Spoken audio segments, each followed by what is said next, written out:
नमस्कार, जय गुरुदेव। कक्षा 9 में आज हम 7वीं इकाई जिसका नाम है सूरदास के पद पढ़ेंगे। कवि है सूरदास, जिनका जन्म सन 1478 ईस्वी सन और निधन सन 1573 ईस्वी सन में हुआ। महाकवि सूरदास जी का जन्म कुछ लोगों के मतानुसार दिल्ली के पास सीही नामक गांव में हुआ था। कई लोगों का मानना है कि इनका जन्म मथुरा के पास रुकना या रेणुका क्षेत्र में हुआ था। इनका जन्मांध होना भी विवादास्पद है। वल्लभाचार्य इनके गुरु थे। इनकी प्रेरणा से वे श्रीनाथ जी मंदिर में कृष्ण की लीलाओं से संबंधित पदों की रचना करते थे। ये कृष्ण के अनन्य भक्त थे। वात्सल्य एवं श्रृंगार रस के वर्णन में वे अद्वितीय हैं। प्रस्तुत पद में सूरदास की अनन्य भक्ति भावना का परिचय मिलता है। उनका मन सिवाय कृष्ण के कहीं और सुख नहीं पाता। जिन आँखों ने कमल के समान नयन वाले श्री कृष्ण का दर्शन कर लिया हो, वे और देव की आराधना कैसे कर सकती हैं। आराध्य देव का गुणगान सुर ने किया है। दूसरे पद में श्री कृष्ण का मनमोहक वर्णन किया है। बालकृष्ण की चेष्टाओं के माध्यम से बालक कृष्ण का मनोरम्य वर्णन किया है। 2 पद यहाँ पर दिए हैं। पहला पद विनय तथा भक्ति का है। तो शुरू करते हैं सूरदास के ये पद। मेरो मन अनंत कहाँ सुख पावे, मेरो मन अनंत कहाँ सुख पावे। जैसे उड़ी जहाज को पंछी, जैसे उड़ी जहाज को पंछी, फिरी जहाज पर आवे। मेरो मन अनंत कहाँ सुख पावे। कमल नैन को छाड़ी महातम, और देव को ध्यावे। परम गंगा को छाड़ी पियासो, दुर्मति कूप खनावे। जिहि मधु कर अम्बुज रस चाख्यो, क्यों करिल फल भावे। सूरदास प्रभु कामधेनु तजी, छेरी कौन दुहावे। मेरो मन अनंत कहाँ सुख पावे, मेरो मन अनंत कहाँ सुख पावे। दूसरा पद देखते हैं। शोभित कर नवनीत लिए, घुटुरुनि चलन रेणु तन मंडित। मुख दधि लेप किए, चारु कपोल लोल लोचन। गोरोचन तिलक दिए, लट लटकनी मनुमत मधुप गन माधक। मधुई पिए, कठुला कंठ ब्रज के हरिनख। राजत रुचि रहिए, धन्य शूर एक पल ही सुख का। सतकल्प जिए। तो इन पदों के रसास्वादन के बाद पद की समझूती प्राप्त करते हैं। कवि सूरदास जी कहते हैं कि मेरो मन अनंत कहाँ सुख पावे। अनंत का अर्थ होता है दूसरे स्थान पर। तो कवि कहता है कि मेरो मन दूसरी कोई भी जगह, दूसरा कोई भी स्थान जहाँ पर सुख की अनुभूति हो उसको भाता नहीं है। कहीं दूसरी ओर उसको सुख की अनुभूति नहीं होती। जैसे उड़ी जहाज को पंछी फिरी जहाज पर आवे। आपने कभी समुद्र में तैरते हुए जहाज को देखा होगा। तो जहाज पर पंछी जो बैठा होता है वो उड़ता तो है पर उड़कर वापस उसी जहाज पर आकर बैठ जाता है, क्योंकि आसपास कोई ज़मीन होती नहीं है, चारों तरफ पानी ही पानी होता है। तो इसी तरह कवि कहता है कि मेरा मन भी श्री कृष्ण के सिवा कहीं सुख की अनुभूति नहीं कर पाता।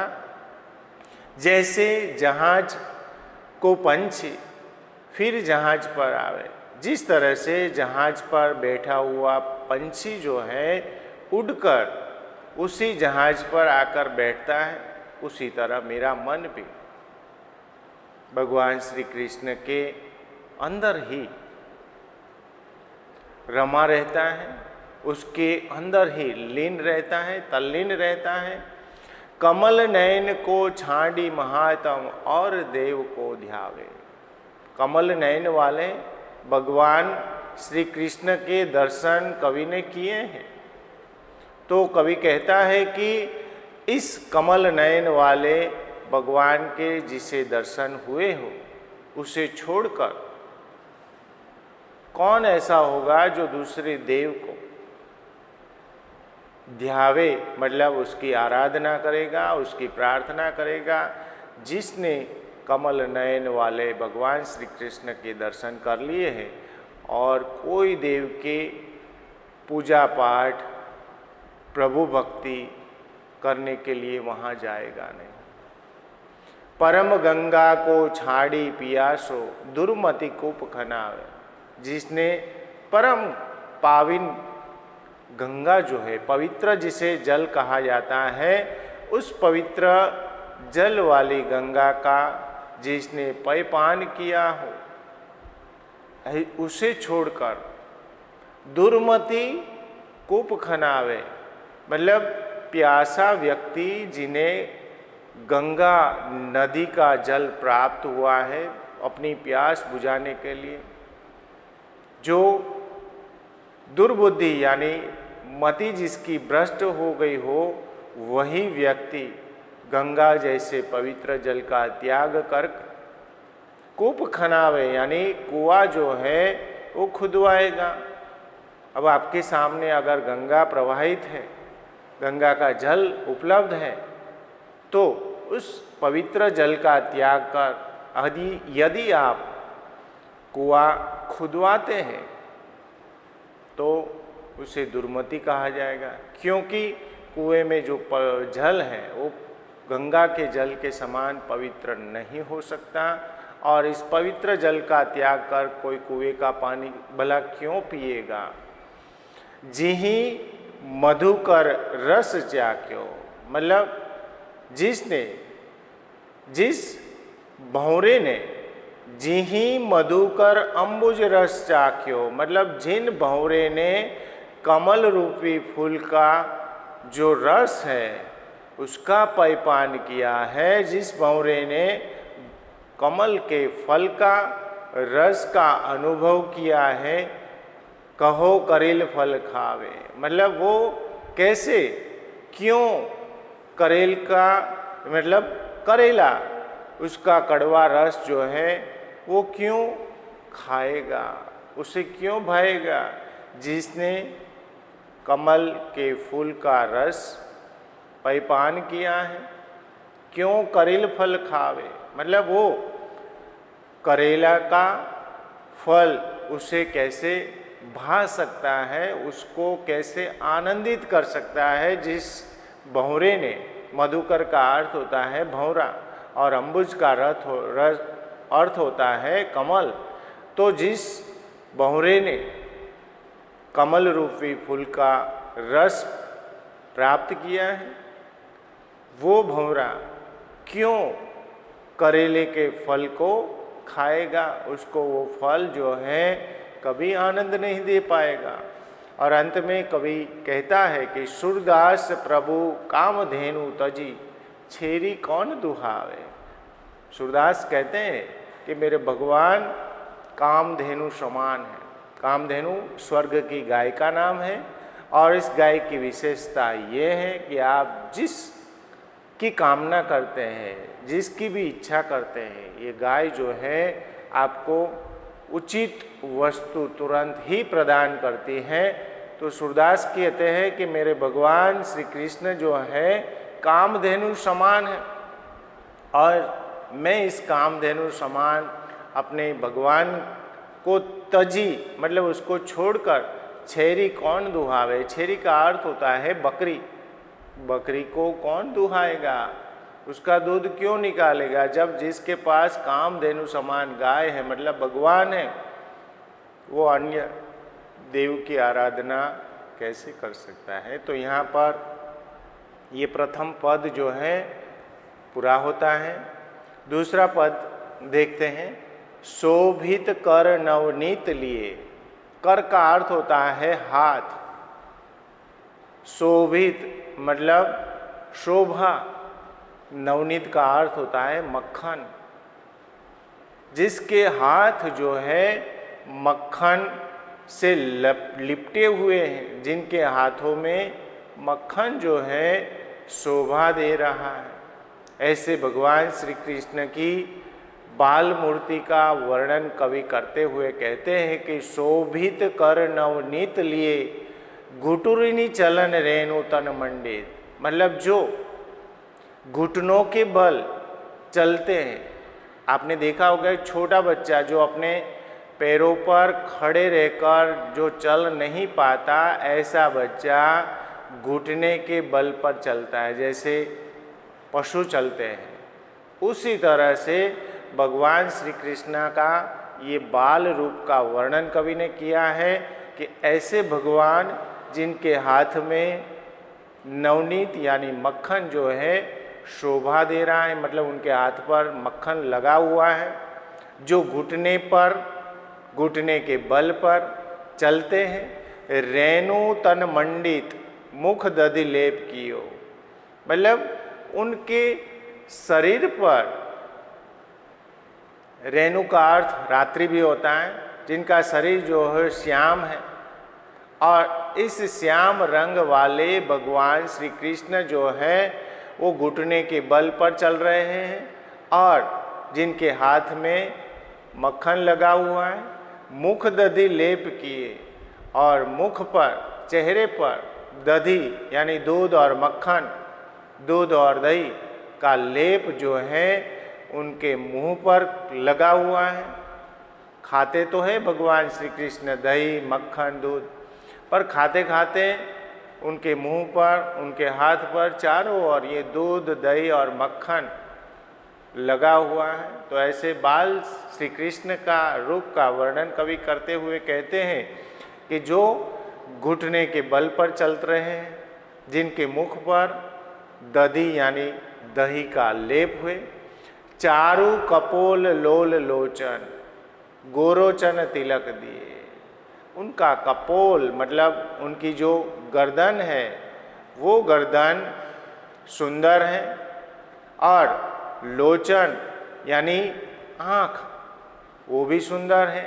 गोरोचन तिलक दिए, उनके जो भाल है कपाल पर ये गोरोचन तिलक दिए, मतलब दूध दही का तिलक लगा हुआ है। साथ में ये जैसे हम पवित्र तिलक करते हैं उसी तरह से ये दूध दही का तिलक जो है उनके कपाल पर सुंदर लग रहा है। लट लटकनी मनोमत मधुप गन मादक मधु ही पिए। उनकी जो माथे की जो बाल है वो लट लटकनी मनुमत मधुप गन मादक मधु ही पिए। जिस तरह से भंवरा जो है वो भंवरा फूल के रस का पान कर रहा हो, उसी तरह से भगवान श्री कृष्ण की लट जो है काली लट मनुमत मधुप, मतलब मधुप का अर्थ भंवरा होता है। मनु मद मधुप मादुक मधु ही पिए। फूलों के रस को प्राप्त करने के लिए भंवरा जिस तरह से तल्लीन हो जाता है, उसी तरह से भगवान श्री कृष्ण के काले घुंघराले बाल जो हैं भंवरे के समान सुंदर लग रहे हैं। जिस तरह से वो फूल का रस पी रहा हो ऐसा लग रहा है। कठुला कंठ व्रज केहरी नख राजत रुचित ये। उनका जो कंठ है, उनकी गर्दन है, वो एकदम कठुला मतलब सुंदर और पतली है। व्रज केहरी नख, केहरी का अर्थ होता है सिंह। उनके जो नाखून हैं वो शेर के सिंह के नाखून के समान है। राजत रुचि रहिए। उनके जो छाती पर है, छाती जो है उस छाती की सुंदरता की बात कर रहे हैं कवि कि कठुला कंठ व्रज केहरी नख। उनकी गर्दन सुंदर है, उनके नाखून सुंदर हैं और ये का अर्थ होता है हृदय। उनकी छाती जो है वो भी सुंदर है। धन्य सुर एको पल ही सुख का सत कल्प जिए। मतलब कवि कहता है कि मैं धन्य हूँ, भगवान श्री कृष्ण के ऐसे सुंदर मनमोहक रूप का मुझे दर्शन हुआ है। धन्य सुर एको पल, मतलब एक पल जिसे भगवान के इस स्वरूप का दर्शन एक पल के लिए भी हो जाए, यही सुख, मतलब ये जो सुख है वो सुख कैसा है तो सतकल्प जिए, मतलब 7 कल्प जो जीता है और जीकर जो आनंद का अनुभव करता है, वो अनुभव मुझे एक पल के भगवान के इस दर्शन में प्राप्त हुआ है। तो यहाँ पर ये दोनों पद पूरे होते हैं, शब्दार्थ दिए हुए हैं।